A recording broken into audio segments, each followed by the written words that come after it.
Friends, ఇక్కడ పాప జీవితంలో ఊహించని మలుపు ఏంటంటే, చిన్న పిల్లలు సాధారణంగా తండ్రి బయటకెళ్తుంటే ఏడుస్తూ ఉంటారు. వాళ్ళతో పాటు వెళ్తాను అంటుంటారు.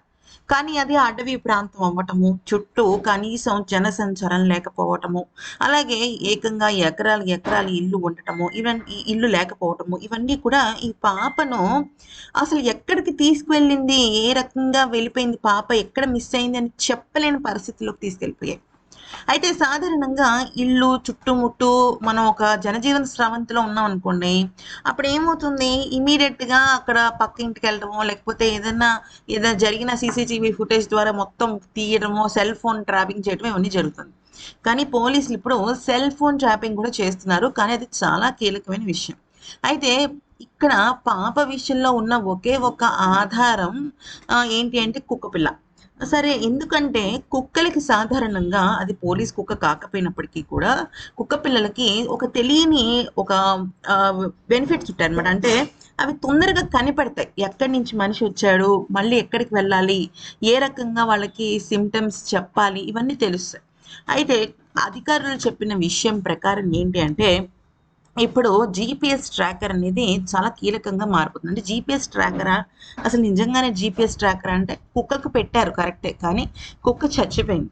ఇప్పుడు ఏం జరగబోతోంది అంటే, ఈ మొబైల్ ఫోన్ సిగ్నల్స్ ద్వారా కనిపెట్టబోతున్నారు. యాక్చువల్లీ ఈ పాప శనివారం నాడు, అంటే పోయిన శనివారం నాడు పాప కరెక్ట్‌గా 11 గంటల 14 నిమిషాలకి అక్కడి నుంచి, అంటే ఆ పాప వాళ్ళ నాన్నని ఫాలో అవుతూ వెళ్ళింది. ఓకే.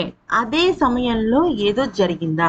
లేదంటే పాప కొంత దూరం వెళ్ళిన తర్వాత పాప ఒక్కతే ఉంది, కుక్క పిల్లతోనే ఉంది అన్న విషయాన్ని ఎవరైనా గ్రహించారా అనేది తెలియాలి అంటే 11 నుంచి దాదాపుగా ఒక 4 గంటల పాటు ఆ సెల్ ఫోన్ ట్రేసింగ్ ఏదైనా వెళ్ళిందా? అంటే ఈ ఈ తండ్రి మొబైల్ నంబరు, వాళ్ళ ఇంట్లో ఉన్న మొబైల్స్ నంబర్స్ కాకుండా అదర్ ఫోన్స్‌కి సంబంధించి ఏదన్నా సిగ్నల్ ట్రాపింగ్ జరిగిందా అనేది చూడడం స్టార్ట్ చేశారు. ఎందుకంటే ఈ రోజుల్లో ఎంత చిన్న పని చేసుకుంటున్న వాళ్ళైనా, అంటే అక్కడ జీడి పిక్కలు ఏరుకుంటున్న వాళ్ళైనా, ఎవ్వరైనా సరే ఒక మొబైల్ ఫోన్ అనేది వాడతారు ఖచ్చితంగా.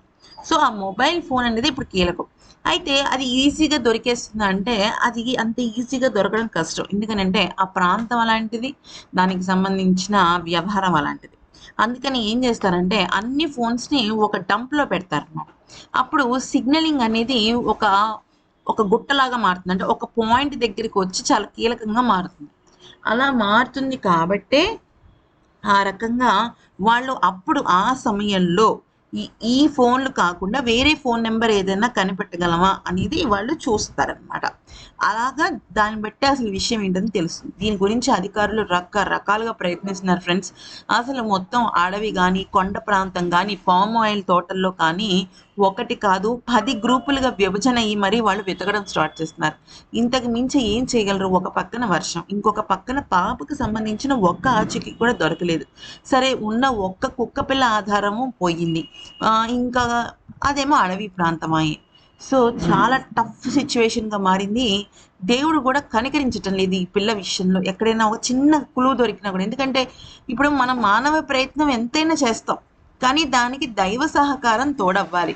విధి వాళ్ళకి సహాయంగా మారాలి. ఏమీ జరగనప్పుడు ఫలితం చాలా బాధగా ఉంటుంది.